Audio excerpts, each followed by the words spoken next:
Madame le maire, chers collègues, aborder un sujet aussi important en 5 minutes, c'est une gageure. Aussi, je me contenterai d'évoquer quelques points positifs, sans être mielleux, et quelques axes d'amélioration, sans être fielleux. Comme lors des éditions précédentes, nous félicitons l'ensemble des agents municipaux, notamment de l'ingénierie, des espaces verts, de l'entretien, de la voirie et bien d'autres, qui ont contribué à un rapport si complet et positif. Nous notons dans ce rapport l'ambition générale affichée et l'existence d'indicateurs sur chacune des dimensions. Nous saluons bon nombre d'actions visibles par les habitants, telles que la végétalisation des cours d'école, les initiatives en matière d'économie circulaire et de réparation, la lutte contre la précarité énergétique ou encore la progression de l'alimentation bio ou locale dans les crèches, écoles et centres des loisirs. Nous apprécions les résultats obtenus par le plan de sobriété énergétique et l'obtention du label Climat-Énergie 5 étoiles.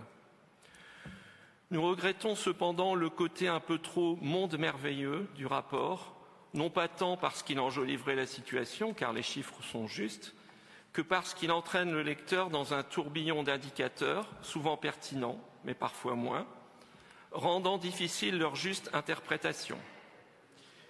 Concernant la place de la nature, nous notons les efforts faits, mais trouvons que le tableau qui en résulte est excessivement optimiste. Le nombre de mètres carrés d'espaces publics verts ou végétalisés, soit 17,5 mètres carrés par habitant, est le reflet d'une ville dense, l'une des plus denses de France, après Paris et sa petite couronne et Lyon. Le territoire communal est peu étendu et c'est une contrainte. On nous annonce 412 hectares d'espaces publics végétalisés, soit 11,8% de la surface de l'île Hélène-Lhomme, dont plus du quart pour le parc de la Citadelle et probablement une part importante pour le parc urbain de l'Homme. Mais on parle aussi de 30% de taux de végétalisation, donnant ainsi l'illusion d'une ville verte.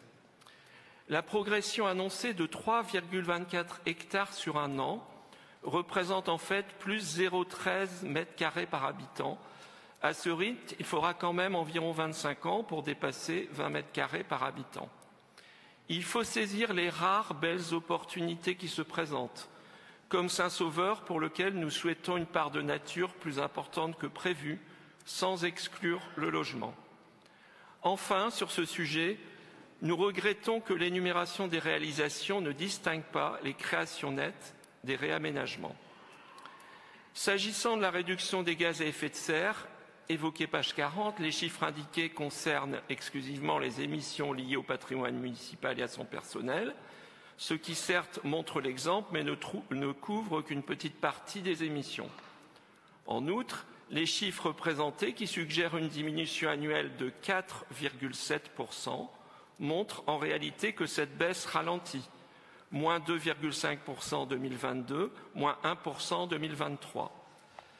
Concernant la ZFE, sujet fortement d'actualité, nous regrettons qu'il soit ici peu développé à l'heure où il risque d'être vidé de sa substance.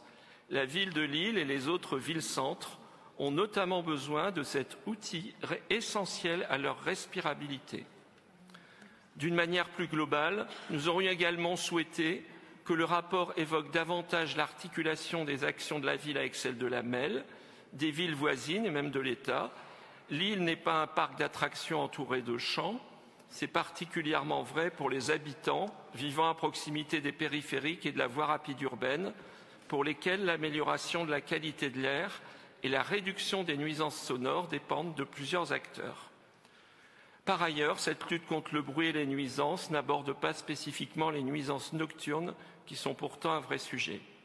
Enfin, sur un plan plus formel, nous souhaiterions des présentations plus simples et factuelles des indicateurs, avec des tableaux ou histogrammes du type année N, N-1, N-2, N-3, évolution sur 1 an et 3 ans et comparaison à l'objectif.